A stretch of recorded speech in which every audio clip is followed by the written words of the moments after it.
بسم اللہ الرحمن الرحیم. یہ lecture friends forum round table دینیات کلاس کے لیے ریکارڈ کیے جا رہے ہیں. Class 9 lecture number 8. بسم اللہ الرحمن الرحیم. رب اشرح لی صدری ویسر لی امری واحلل عقدۃ من لسانی یفقہوا قولی. ہماری گفتگو پہنچی تھی کہ ہم بات کر رہے تھے وضو کے شرائط کے اندر. جن وضو کے شرائط کے اندر ہم نے ذکر کیا تھا کہ 5ویں شرط یہ ہے کہ وضو اور نماز کے لیے وقت باقی ہو، وقت کافی ہو. وقت کافی ہو کی تفصیل باقی تھی. وہ تفصیل یہ ہے کہ وضو کرنے اور نماز پڑھنے کے اندر، اب مثال فرض کریں کہ اگر آپ کو وضو کرنے کے اندر 2 منٹ لگتے ہیں، اگر آپ مستحبات اور دیگر چیزوں کا خیال رکھ کے وضو کریں، یا مثال کے طور پہ 3 منٹ لگتے ہیں اگر آپ مستحبات کے ساتھ وضو کریں. لیکن ابھی ہم جو بات کر رہے ہیں یہ ہم اس کی بات نہیں کر رہے کہ آپ تمام مستحبات کے ساتھ نارمل وضو جو کرتے ہیں اب اس میں کتنا ٹائم لگتا ہے. ٹھیک ہے، تو دونوں چیزیں میں آپ کے سامنے رکھتا ہوں. آپ فرض کریں کہ 3 منٹ آپ کو لگتے ہیں مستحبات کے ساتھ وضو کرنے میں، اور 1 منٹ لگتا ہے آپ کو بغیر کسی مستحب کے صرف واجبات ادا کرنے میں. ٹھیک ہے، یہ ایک مثال ہو گئی. اسی طرح نماز میں آ جائیے. نماز مثال کے طور پر آپ کو پڑھنی ہے فجر کی. پریکٹیکلی وہاں پہ زیادہ مسئلہ پیش آتا ہے.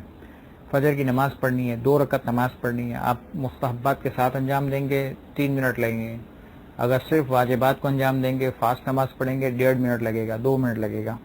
تو اب فرض کریں کہ اب جو واجبات والا ٹائم ہے وہ آپ کاؤنٹ کریں گے. اب تیسری چیز آپ کیا فرض کریں؟ تیسری چیز آپ فرض کریں کہ نماز قضا ہونے والی ہے مثال کے طور پر 6 بجے. 6 بجے نماز قضا ہو جائے گی صبح. آپ اٹھے 5:58 پہ. کتنے منٹ باقی ہیں؟ تقریباً 2 منٹ سے بھی کچھ کم. جیسے کہ اگر 58 ہو چکے ہیں تو آپ کو کچھ 2 منٹ سے بھی کم باقی ہے. اب آپ کے پاس کتنا ٹائم ہے؟ اب آپ کے پاس ہے تقریباً 1.5 پونے 2 منٹ. اٹھے، وضو کے لیے گئے، نماز کے لیے جائیں، تو آپ کے پاس کتنا ٹائم بچے؟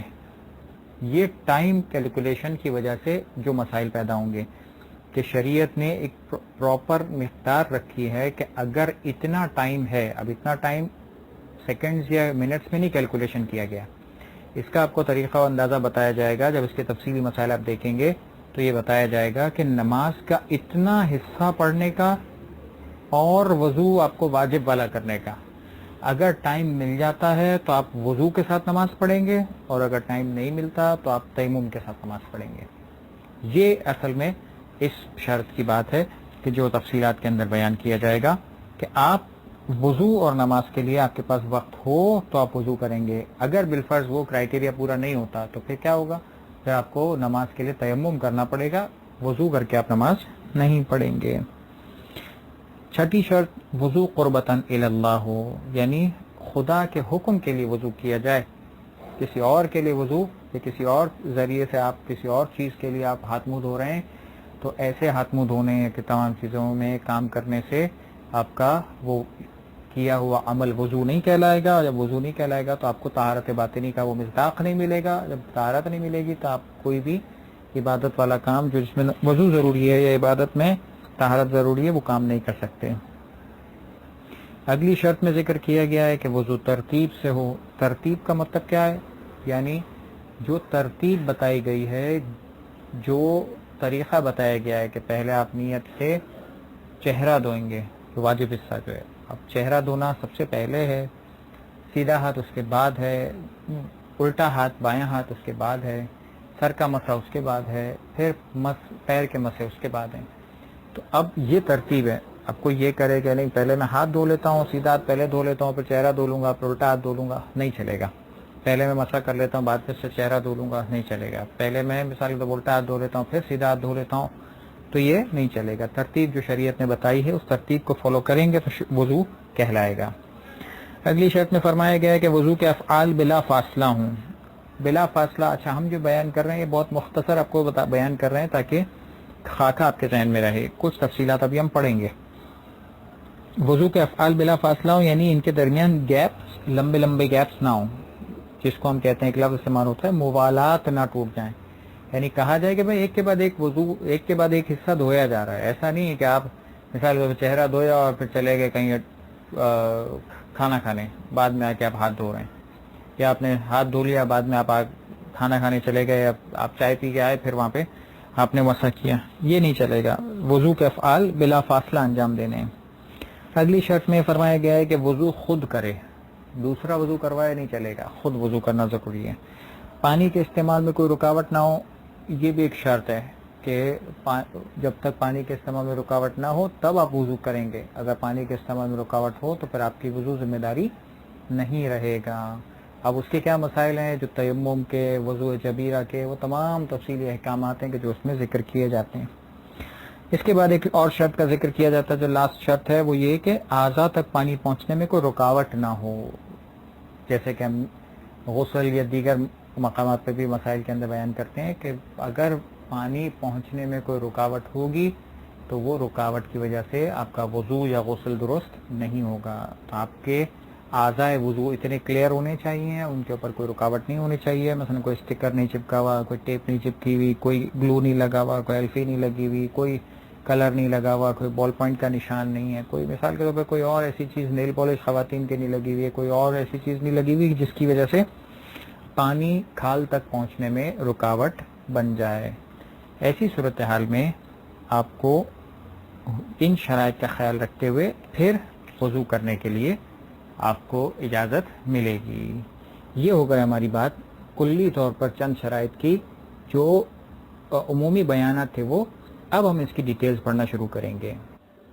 شرائط کے باب میں اب ہم جو شروع کر رہے ہیں ہمارے کورس کے اب تک شرط نمبر 6 سے ہم بات شروع کریں گے. پیج نمبر 53، شرط نمبر 6، مسئلہ نمبر 281 یعنی 281 سے پہلے یہ لکھا ہوا ہے. شرط نمبر 6 میں لکھا ہوا ہے کہ قربت کی نیت سے وضو کرے، اور اس کے لیے اتنا کافی ہے کہ حکم الہی کی بجاوری کے قصد سے کیا جائے. اگر اپنے آپ کو ٹھنڈک پہنچانے یا کسی اور نیت سے کیا جائے تو وضو باطل ہے. یہ پہلے بھی ذکر کیا گیا کہ اللہ کے حکم کی بجاوری کے لیے غسل ہو، یہ وضو ہو، یہ جس کو ہم کہتے ہیں قربت کی نیت سے، قربتاً الی اللہ انجام پائے.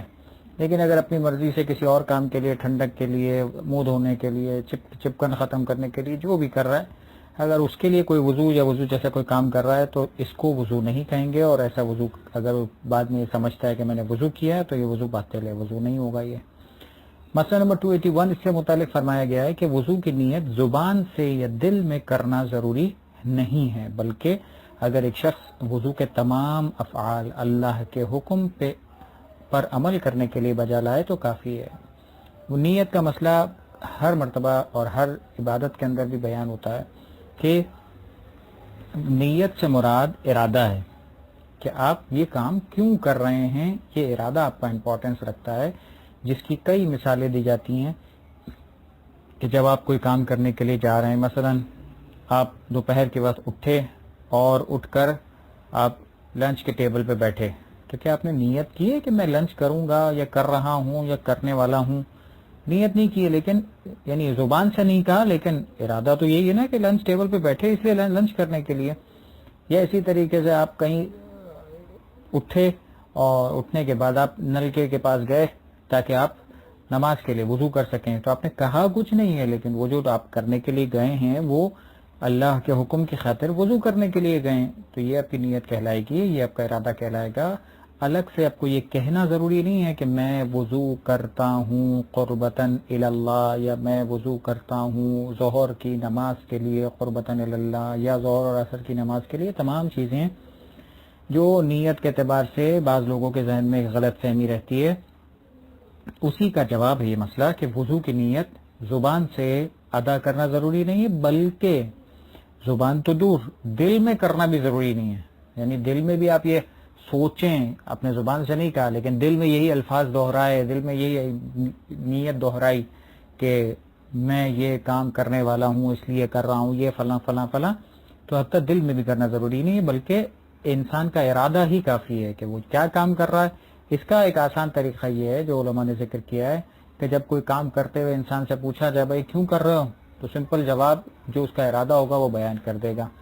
تو بس جب انسان وضو کرنے کے لیے جائے اور جب ہاتھ دھو رہا ہو یا چہرے کی طرف پانی ڈال رہا ہو، اس سے پوچھا بھائی کیا کر رہا ہو؟ میں وضو کر رہا ہوں، تو یہ کافی ہے اور یہ ارادہ کہلائے گا. ہاں یہ وضو اللہ کے لیے ہی ہونا چاہیے، حکم خدا کے مطابق ہی ہونا چاہیے. وضو کسی اور کام کے لیے نہیں ہونا چاہیے کہ چلو گرمی ہو رہی ہے تو وضو کر لیتے ہیں. گرمی ختم کرنے کے لیے وضو کرنا نہیں کہلائے گا، یہ اللہ کے لیے وضو کرنا وضو کہلائے گا. ہاں یہ ہو سکتا ہے کہ ہم وضو کی نیت اللہ کی خاطر کریں، لیکن اس کا فائدہ یہ بھی ہو جائے گا، جو الٹیمیٹ فائدہ خود بخود ہو ہی جائے گا، وہ الگ بات ہے. لیکن ہمارا ارادہ یہ نہیں ہونا چاہیے کہ آپ یہ والا کام کسی اور غرض سے انجام دے رہے ہیں.